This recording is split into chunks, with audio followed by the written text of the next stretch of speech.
이런! 이 추운 날에 사람이 쓰러져 있다니! 눈이 소복이 쌓인 겨울날이었습니다. 나무꾼이 장작을 하고 산을 내려오고 있었습니다. 그런데 산길 한쪽에 여인과 아이가 쓰러져 있었지요. 나무꾼은 놀라 지게를 급히 내려놓고 두 사람에게 달려갔습니다. 대체 여인과 아이는 왜 깊은 산속에서 쓰러져 있었던 것일까요? 나무꾼은 과연 두 사람을 무사히 살려낼 수 있을까요? 이제부터 세 사람에게 얽힌 기막힌 사연을 들려드리겠습니다. 밤마실 야담일 찾아주셔서 감사합니다. 구독과 좋아요는 큰 힘이 됩니다. 오늘 이야기 시작하겠습니다. 옛날 옛적 산기슭 외딴 곳에 초가집 한 채가 있었습니다. 그 집에는 나무꾼 만복이 혼자 살고 있었지요. 만복은 새벽마다 산에 올랐고 해가 기울어서야 집으로 내려왔습니다. 산에서 나무를 하고 장작을 만드는 것이 만복의 일이었습니다. 힘든 일이었지만 만복은 산에 올라 나무하는 일이 좋았지요. 도끼를 내리칠 때마다 나무가 탁 하고 갈라졌습니다. 그 소리가 산기슭에 울리면 만복은 괜히 힘이 났지요. 그렇게 하루를 보내고 나면 만복은 그것으로 충분하다고 여겼습니다. 만복은 장작을 지게에 지고 장터에 나가 팔았습니다. 하지만 사람들 앞에 나서서 물건을 파는 일은 아직 서툴렀지요. 그런데 시간이 지나면서 사정이 조금씩 달라졌습니다. 한 번 만복의 장작을 사간 사람들이 다음 장날에도 다시 그를 찾았고, 그런 일이 몇 번 이어지자 장터 사람들 사이에서도 만복의 장작 이야기가 오가기 시작했습니다. 그렇게 입소문이 하나둘 퍼지면서 만복의 장작은 장터에서 점점 인기가 좋아졌지요. 그 소문은 얼마 지나지 않아 최대감의 귀에까지 들어갔습니다. 어느 장날이었습니다. 최대감은 장터 한쪽에 있던 만복을 조용히 불렀습니다. 만복은 놀라서 얼른 다가가 고개를 숙이고 두 손을 모았습니다. 최대감은 이제부터 장터에 나와 장작을 팔지 말고 장작이 생기는 대로 모두 자기 집으로 들이라고 말했습니다. 만복은 놀라서 되물었습니다. 제 장작을 모두 사시겠다는 말씀이십니까? 그러자 최대감은 자신이 다 받아줄 테니 값을 좀 깎아달라고 말했습니다. 말은 부드럽게 했지만 만복으로서는 거절하기 어려운 자리였지요. 만복은 그 말을 나쁘게 받아들이지 않았습니다. 장터에 오래 나가 있지 않아도 되니 한결 수월하겠다 싶었지요. 그러나 최대감이 치르는 값은 장터에서 받던 값보다 훨씬 낮았습니다. 만복은 그것이 제 값보다 한참 모자란다는 것도 미처 알지 못했습니다. 만복은 고맙다는 말을 하며 진심으로 고개를 숙였습니다. 앞으로 계속 받아주겠다는 말만으로도 큰 도움이 되는 줄 알았던 것이지요. 만복은 다음 날부터 장터로 가지 않고 장작을 모두 최대감 집으로 가져다 주었습니다. 그날도 장작을 마당 한쪽에 다 내려놓고 지게를 다시 지려는 참이었지요.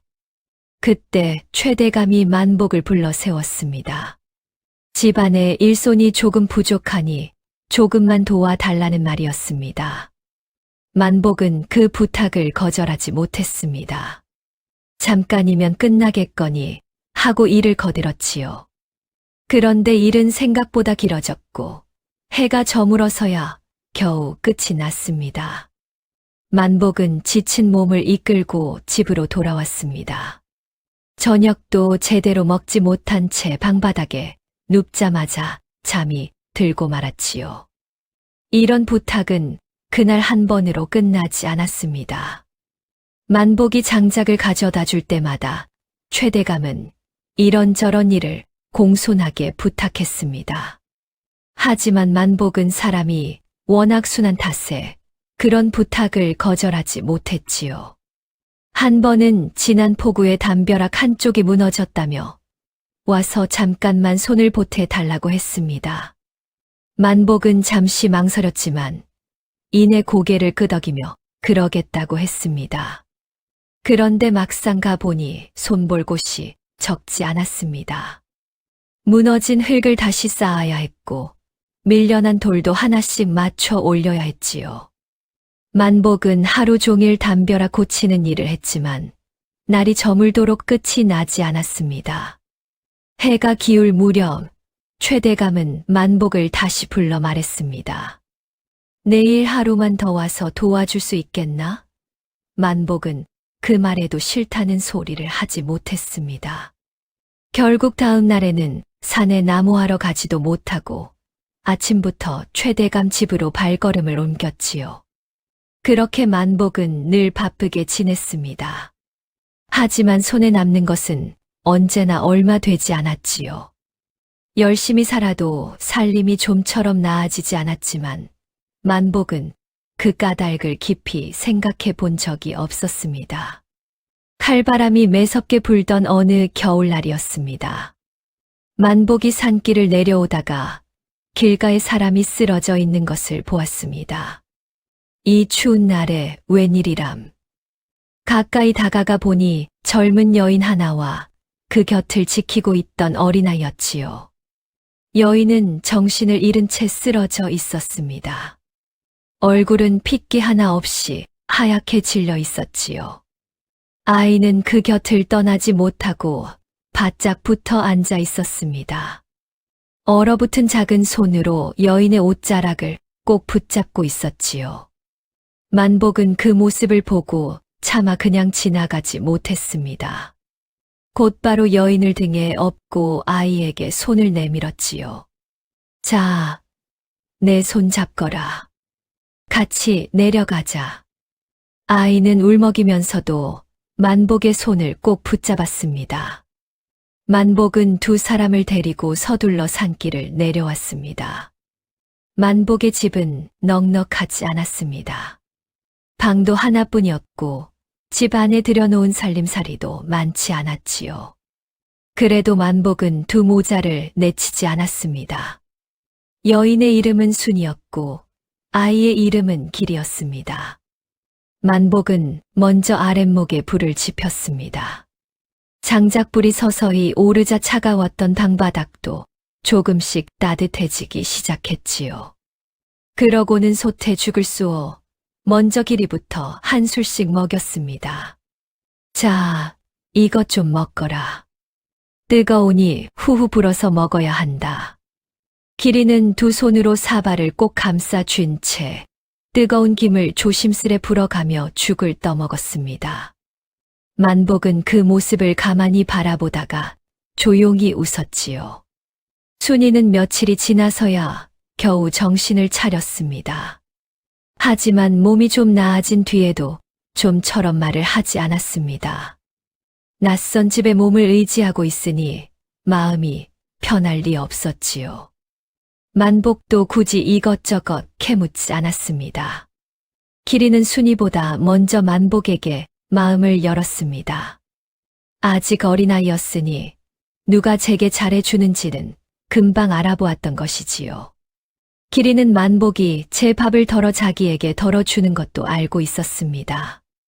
정작 만복 자신은 남은 것을 대충 물에 말아 먹는 날도 있었지요. 찬바람이 문틈으로 스며들 때마다 만복은 벌떡 일어나 아궁이 쪽으로 갔습니다. 장작불이 죽지 않았는지 살피고 불길이 약해지면 장작을 더 넣었습니다. 하루는 길이가 이불 속에서 조그맣게 물었습니다. 아저씨는 안 추워요? 만복은 돌아보며 말했습니다. 나는 괜찮다. 너는 이불 잘 덮고 자거라. 길이는 그 말을 듣고 이불을 더 끌어당겼습니다. 그리고 그날부터 만복이를 전보다 더 따르게 되었지요. 만복은 날이 밝기 전 새벽부터 집을 나섰습니다. 산에서 나무를 해오면 쉬지도 못한 채 다시 마당에서 일을 했지요. 지게를 내려놓자마자 도끼를 손에 쥐었고 마당에는 나무 패는 소리가 한동안 이어졌습니다. 그런데 순이가 보니 만복은 나무 하나에도 정성껏 작업했습니다. 굵은 나무는 굵은 대로 따로 두었고 잔가지는 잔가지대로 갈라 모았습니다. 젖은 부분이 남은 나무는 한쪽에 따로 빼두었다가 더 말렸지요. 장작을 쌓는 일도 허투루 하지 않았습니다. 바람이 잘 드는 쪽으로 차곡차곡 세워두었고 밑에서는 습기가 올라오지 않게 받침까지 받쳐두었습니다. 비가 올 기미가 보이면 하던 일을 멈추고 덮개부터 씌웠습니다. 밤중에 비가 세차게 쏟아지는 날에는 밖으로 나가 장작이 젖지 않았는지 살폈고 눈이 내린 다음 날이면 새벽부터 일어나 쌓인 눈을 털어냈지요. 하루는 순이가 그 모습을 보고 물었습니다. 비도 오는데 또 나가십니까? 만복은 짧게 대답했습니다. 장작이 젖으면 못 쓰오. 순이는 그 말을 듣고 더는 묻지 못했습니다. 순이는 어느 날 만복의 손을 가만히 보았습니다. 손등은 거칠었고 손바닥은 여기저기 갈라져 있었습니다. 장작 한 단 한 단에 그 손의 품이 그대로 밴 듯했지요. 순이는 만복을 지켜볼수록 한 가지가 마음에 걸렸습니다. 이렇게 부지런하게 사는 사람이 어째서 늘 살림이 나아지지 않는지 쉽게 납득이 되지 않았지요. 순이는 만복에게 궁금한 것들을 하나씩 물어보기 시작했습니다. 만복 씨, 장작 한 짐을 만들려면 며칠쯤 걸리나요? 만복은 대수롭지 않게 대답했습니다. 나무를 해오고 말리고 패고 묶으려면 사나흘은 걸린다고 했습니다. 순이는 그 말을 듣고 조용히 고개를 끄덕였습니다. 그러고는 최대감 집에 가서 일을 거들면 반나절은 그냥 지나가느냐고 다시 물었지요. 만복은 그것도 그렇다고 했습니다. 짐을 나르고 시키는 일을 하다 보면 시간이 금세 간다고 했지요. 그럼 최대감 집에서는 한 짐에 얼마를 주나요? 만복이 받은 값을 그대로 말하자 순이는 한동안 입을 열지 못했습니다. 그 돈은 장터 값에 반해도 미치지 못했기 때문입니다. 순이는 그제야 만복을 바라보며 지금껏 무엇이 잘못되어 왔는지를 조용히 짚어주었습니다. 만복 씨, 이건 너무 헐값이에요. 만복은 그제야 조금 놀란 기색을 보일 뿐 여전히 알지 못한다는 얼굴이었지요. 순이는 만복이 알아듣기 쉽게 다시 풀어 말해 주었습니다. 만복은 사나흘씩 애써 만든 장작을 늘 허란 값에 넘기고 있었고 거기다 최대감 집일까지 반나절씩 거들면서 품삯도 따로 받지 못하고 있었지요. 그러니 아무리 애써도 살림이 나아지기 어려운 것이었습니다. 만복은 그 말을 듣고도 한동안 말이 없었습니다. 장작을 꾸준히 받아주는 것만으로도 늘 고맙게 여겨왔으니 그런 식으로 따져본 적이 한 번도 없었던 것이지요. 순이는 한숨을 삼키듯 말했습니다. 이러니 남는 것이 없지요. 그날 밤 만복은 쉽게 잠들지 못했습니다. 만복은 그날 밤에야 비로소 제 삶을 천천히 돌아보게 되었지요. 며칠 뒤 순이는 만복에게 조용히 말을 꺼냈습니다. 만복 씨, 이제는 장작을 한 곳에만 넘기면 안 돼요. 만복은 가만히 순이의 말을 들었습니다. 순이는 장작을 많이 쓰는 곳을 먼저 찾아보라고 했습니다. 국밥집처럼 하루 종일 아궁이 부를 때는 곳도 있고 대장간처럼 불기운이 새야 하는 곳도 있으니 그런 데부터 살펴보자는 말이었지요. 만복은 나무를 고를 때부터 오래 타는 것, 불이 잘 붙는 것, 잔가지를 따로 나누고 있었습니다. 그런데도 막상 팔 때는 그것을 한데 묶어 넘기고 있었지요. 순이는 바로 그 점을 짚었습니다. 각 장작은 저마다 쓰임이 다르니 그 특성에 맞는 곳을 찾아 내다 팔아야 한다는 뜻이었습니다. 같은 나무라도 쓰는 곳이 다르면 값도 달라지지요. 만복은 고개를 끄덕이면서도 마음이 편하지 않았습니다. 최대감 집에만 장작을 들여오던 터라 다른 곳에 내다 팔면 괜히 탈이 되지 않을까 걱정이 되었지요. 그 기색을 알아챈 순이는 최대감 집으로 가져가던 장작을 한꺼번에 끊자는 뜻이 아니라 그중 일부만 조금씩 다른 데에도 내어보자는 뜻으로 말해 주었습니다. 그러다 조심스럽게 입을 열었습니다. 그렇게 해도 정말 괜찮겠소. 순이는 차분히 대답했습니다. 조금씩 시작하면 된다고. 이제는 만복이 제 손으로 만든 것의 값을 제대로 받아야 한다고 말이지요. 그 말을 듣고서야 만복은 천천히 고개를 끄덕였습니다. 그 다음 날부터 만복은 장작을 예전보다 더 세심하게 나누기 시작했습니다. 오래 타는 참나무 장작은 따로 묶고 불이 잘 붙는 장작도 따로 가려 묶었습니다. 잔가지도 한데 섞지 않고 가지런히 모아 따로 손질해 두었지요. 순이의 말을 듣고 보니 그동안 제가 해오던 일이 이제야 제 자리를 찾는 듯 했습니다. 만복이 가장 먼저 찾아간 곳은 장터 어귀의 국밥집이었습니다. 아침부터 불을 오래 지펴야 하는 집이라면 오래 타는 장작이 맞겠다 싶었던 것이지요. 국밥집 주인은 처음에는 낯선 얼굴이라 만복을 유심히 보았습니다. 그러다가 장작을 한두 개 손에 들어보고는 아궁이에 직접 넣어보았습니다. 굵기도 고르고 마른 정도도 알맞았으니 써보는 사람으로서는 금세 차이를 알 수 있었지요. 며칠 뒤에는 그 국밥집 주인이 먼저 만복을 찾았습니다. 장작이 좋아 불이 오래 가고 나무를 자주 갈아 넣는 수고도 줄었다는 말이었습니다. 만복이 지난번 장작도 있나? 그 뒤로는 국밥집에서 만복의 장작을 꾸준히 찾게 되었지요. 대장간도 사정은 비슷했습니다. 불기운이 세게 오르는 장작을 따로 가져가 보였더니 대장간 주인은 쇠를 달굴 때 쓰기 좋겠다며 바로 알아보았습니다. 그리하여 대장간에서도 앞으로 꾸준히 대줄 수 있겠느냐는 말이 나왔지요. 잔가지도 그냥 버려지지 않았습니다. 불쏘시개로 쓰기 좋다며 장터의 안악들이 조금씩 사갔습니다. 전에는 한데 섞여 별값을 못 받던 것들이었지만 따로 모아 내놓으니 그것도 돈이 되었지요. 그제야 만복은 조금씩 알게 되었습니다.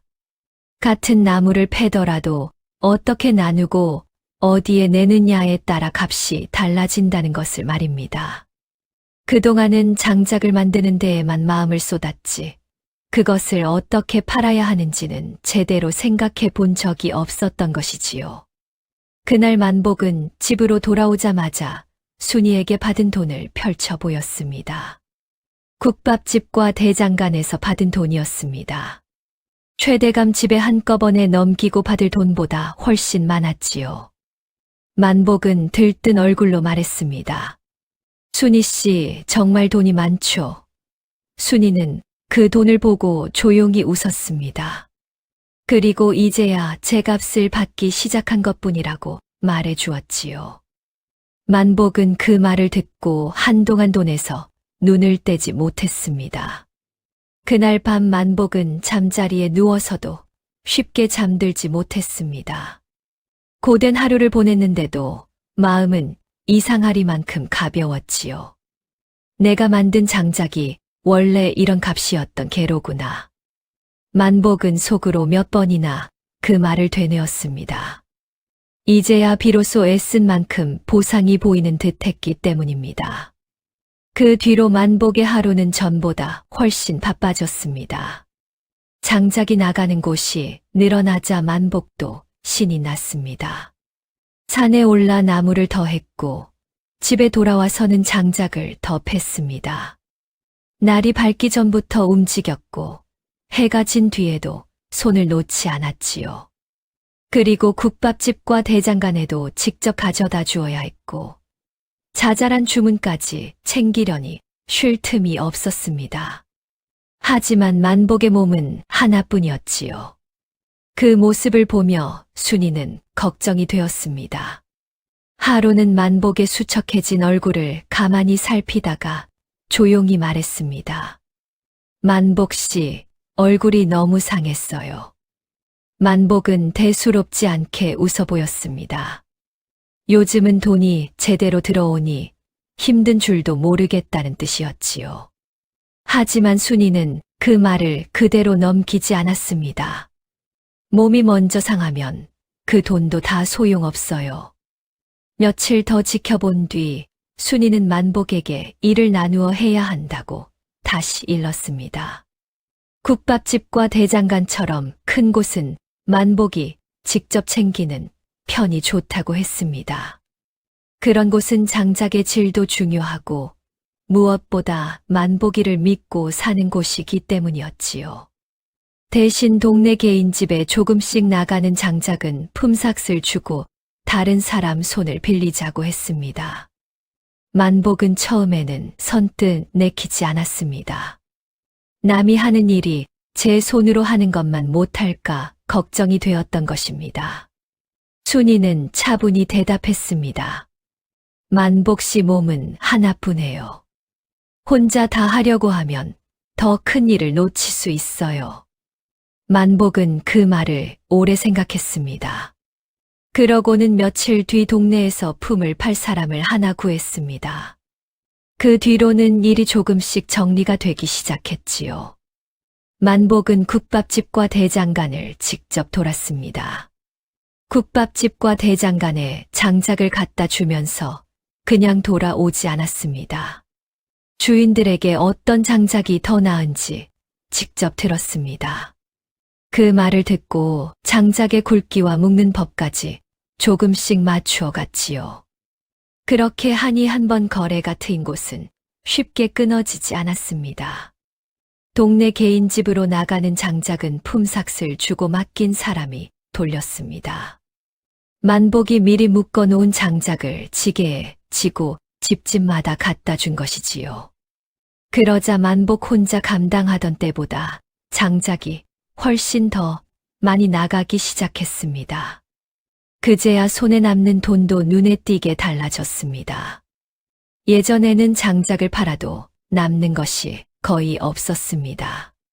하지만 이제는 달이 바뀔 때마다 돈이 조금씩 모이기 시작했지요. 만복은 그렇게 번 돈을 자연스레 순이에게 맡기게 되었습니다. 순이는 들어오는 돈을 함부로 쓰지 않았습니다. 살림에 꼭 필요한 것만 사고 남는 돈은 따로 모아두었습니다. 만복이 그 돈을 언제까지 모아둘 셈이냐고 묻자 순이는 웃으며 이렇게 말했습니다. 아직은 더 모아야 해요. 나중에 꼭 말씀드릴게요. 그래도 집안 살림은 전보다 분명히 나아졌습니다.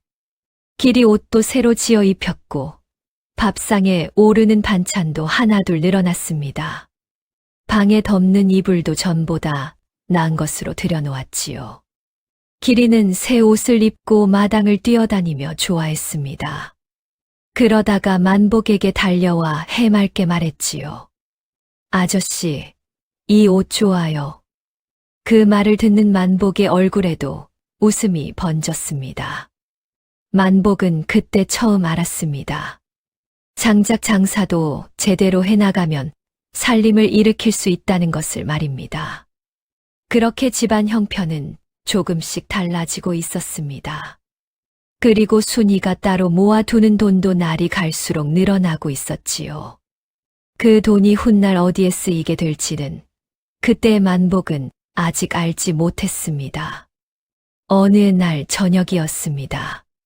만복 앞에 그동안 모아둔 돈을 조용히 꺼내 놓았습니다. 그리고 이제는 장작에서 한 걸음 더 나아가 보자고 말했지요. 만복 씨, 이제는 숯 장사를 해보세요.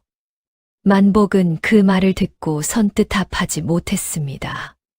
장작은 오래 해온 일이었지만 숯은 달랐기 때문입니다. 숯을 굽는 일은 손에 익은 일이 아니었고 잘못하면 애써 모은 나무만 못 쓰게 될 수도 있었지요. 나는 장작 일밖에 모르오. 숯은 괜히 손댔다가 그르칠까 걱정이오. 순이는 그런 만복에게 차근차근 설명해 주었습니다. 장작은 부피가 크고 날라야 할 것이 많아 손이 많이 들지만 숯은 같은 나무로도 부피를 줄일 수 있고 값도 더 좋다고 일러주었지요. 불도 더 오래 가고 쓰는데도 편하니 큰 집안이나 대장간 같은 곳에서는 숯값을 더 친다는 말이었습니다. 만복은 말없이 듣고만 있었습니다. 순이의 말이 틀린 것은 아니었지만 마음은 쉽게 움직이지 않았지요. 숯을 잘못 굽기라도 하면 어찌하오. 나무만 버리게 되는 것 아니오? 그러자 순이는 바로 그 걱정을 덜어주었습니다. 만복이 모든 일을 제 손으로 다 할 필요는 없다고 했지요. 좋은 나무를 대는 일은 만복이 맡고 숯을 굽는 일은 그 일을 오래 해 온 장인을 들여 맡기면 된다는 것이었습니다. 그 말을 듣고 만복은 눈앞에 놓인 돈을 가만히 내려다보았습니다. 장작 장사로 조금씩 모아온 돈이었습니다. 가마를 마련할 미천도 되고 장인을 부를 여유도 되는 돈이었지요. 만복은 한참 생각하다가 마침내 고개를 끄덕였습니다. 좋소. 그럼 한번 해봅시다. 그 뒤로 만복은 숯 굽는 장인을 찾아 나섰습니다. 이웃 고을에 숯가마를 오래 다뤄온 이가 있다는 말을 듣고 직접 찾아가 사정을 이야기했지요. 그리하여 얼마 뒤 그 장인이 산기슭으로 들어와 만복과 함께 숯가마를 올리게 되었습니다. 가마가 마련되고 나무가 차곡차곡 들어가자 산기슭 풍경도 전과는 달라졌습니다. 며칠 지나지 않아 가마에서는 연기가 피어오르기 시작했습니다. 매캐한 냄새가 바람을 타고 번지면서 산기슭에 오래 머물렀지요. 장인은 며칠 동안 가마 곁을 지키며 불을 살폈습니다. 연기 빛을 보고 불기를 조절했고 가마 안 열기도 세심하게 가늠했습니다. 만복은 그 곁에서 모든 과정을 눈여겨보았지요. 처음 해보는 일이었으니 하나라도 놓치지 않으려 했던 것입니다. 마침내 가마 문을 열던 날이 왔습니다. 만복은 괜히 마음이 조마조마했지요. 그런데 안에서 나온 것은 까맣고 단단하게 잘 익은 숯이었습니다. 장인이 하나를 들어 가볍게 두드리자 맑은 소리가 났습니다. 잘 나왔소. 첫 가마치고 아주 좋소. 그 말을 듣고서야 만복의 얼굴이 조금 풀렸습니다. 순이도 곁에서 조용히 안도의 숨을 내쉬었지요. 만복은 그렇게 나온 숯을 들고 먼저 거래하던 곳부터 찾아갔습니다. 국밥집 주인은 숯을 손에 들어보더니 곧바로 아궁이에 넣어보았습니다. 한동안 불기를 살피던 주인이 고개를 끄덕였지요. 이 숯은 좋구려. 불이 고르고 오래 갑니다. 그 말은 다른 곳으로도 이어졌습니다. 대장간에서도 반응이 좋았습니다. 불기운이 오래 살아있어 쇠를 달구는 데 쓰기 좋다고 했지요. 그뿐 아니라 불을 지피는 집들 사이에서도 만복인의 숯을 찾는 이가 하나둘 늘어났습니다. 만복은 좋은 나무를 장작으로 만들고 장인은 숯을 굽고 순이는 살림과 돈을 관리하고 있었습니다. 셋이 맡은 일이 나뉘자 장사도 한결 반듯하게 돌아가기 시작했지요. 만복은 문득 지난 날을 떠올리곤 했습니다. 산기슭 초가집에서 혼자 나무를 하며 살던 때가 그리 오래전 일도 아닌데 이제는 숯가마까지 돌리고 여러 곳과 거래를 하고 있었기 때문입니다. 순이 씨, 내가 정말 여기까지 오게 될 줄은 몰랐소. 그 말을 들은 순이는 조용히 웃었습니다. 기리도 곁에서 만복을 올려다보며 따라 웃었지요. 숯장사가 자리를 잡자 글쎄 소문이 퍼졌습니다. 장터에서도 만복의 이름이 다시 오르내리기 시작했지요. 그 소문은 최대감의 귀에도 들어갔습니다. 최대감은 심기가 불편했습니다. 헐값에 장작을 넘기던 나무꾼이 이제는 숫장사까지 버리고 있었으니까요. 최대감은 만복을 불렀습니다. 만복은 최대감 집 마당에 섰습니다. 예전에는 그 마당에 설 때마다 어깨가 움츠러들었지요. 내가 요즘 딴 데다 장작을 팔고 숫장사까지 버린다며. 예, 그렇습니다. 그러지 말고 예전처럼 내 집에만 물건을 대면 된다. 최대감의 목소리는 낮았지만 거역할 틈을 주지 않았습니다. 괜히 욕심 부리다 망할 수 있다. 내 주제에 무슨 장사냐. 예전 같았으면 만복은 고개를 숙였을 것입니다. 하지만 지금 만복은 고개를 숙이지 않았습니다. 만복은 자기 손을 내려다보았습니다. 거칠고 갈라진 손이었습니다. 새벽마다 산에 올라 나무를 했던 손이었지요. 만복은 이제 그 손이 만들어낸 것의 값을 알고 있었습니다. 대감마님, 저는 이제 제 장작과 숯을 제 뜻대로 팔겠습니다. 최대감의 눈이 커졌습니다. 뭐라 했느냐? 제가 만든 것은 제가 값을 매기겠다는 뜻입니다. 더는 예전처럼 따르지 못하겠습니다. 만복의 목소리는 떨리지 않았습니다. 조용했지만 단호했지요. 최대감의 얼굴이 붉어졌습니다. 이놈이 감히 누구 앞에서 이런 소리를 하느냐. 최대감은 더 큰 소리를 질렀습니다. 하지만 만복은 물러서지 않았습니다. 만복은 허리를 곧게 편 채 최대감을 마주보았지요. 그동안 대감마님 덕에 장작을 꾸준히 팔 수 있었습니다. 그 은혜는 잊지 않겠습니다. 만복은 깊이 인사를 하고 돌아섰습니다. 대감 집 대문을 나서는 걸음이 전과는 달랐지요. 만복은 제 발로 그 문을 나서면서 문득 스스로가 대견하다는 생각을 처음 해보았습니다.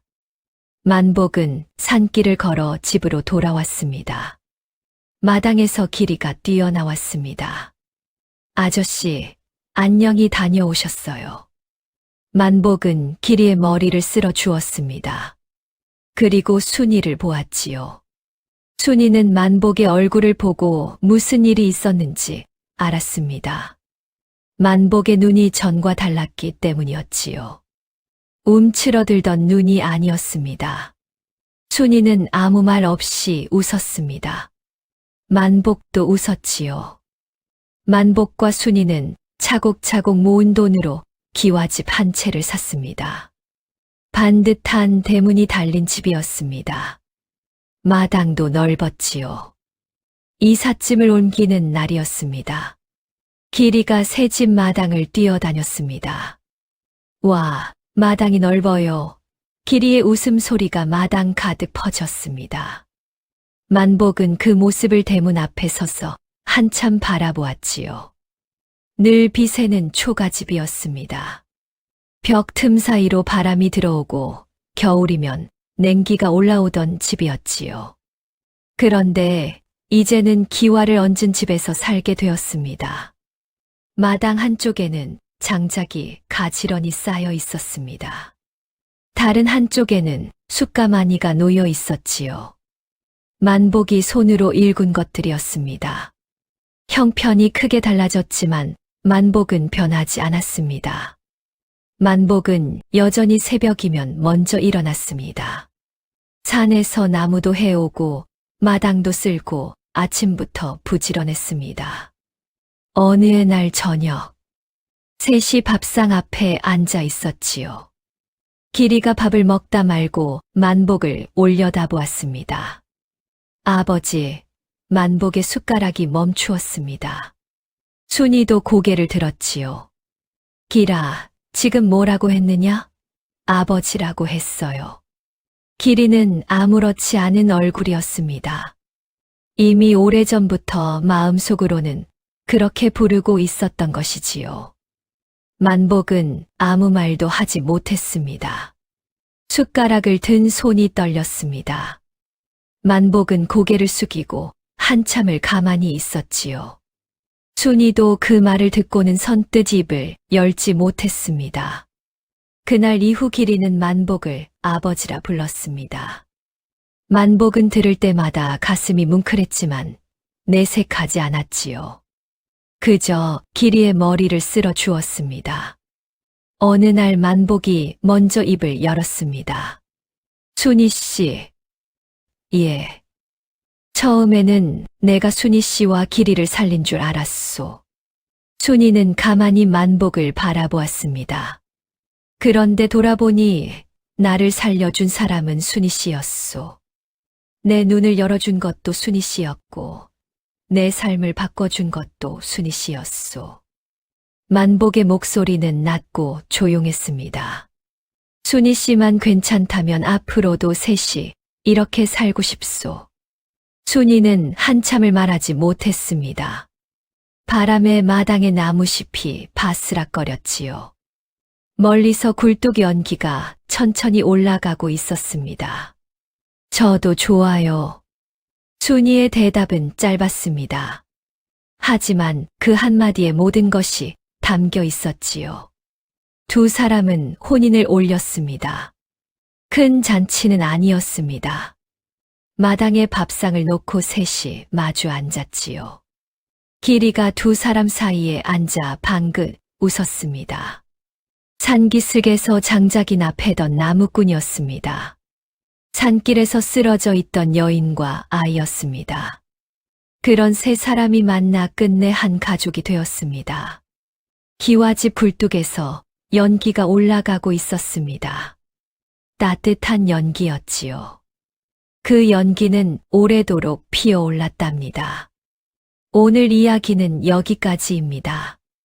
오늘도 끝까지 들어주셔서 고맙습니다. 다음 이야기도 정성껏 준비해 오겠습니다. 구독과 좋아요 잊지 말아주세요. 감사합니다.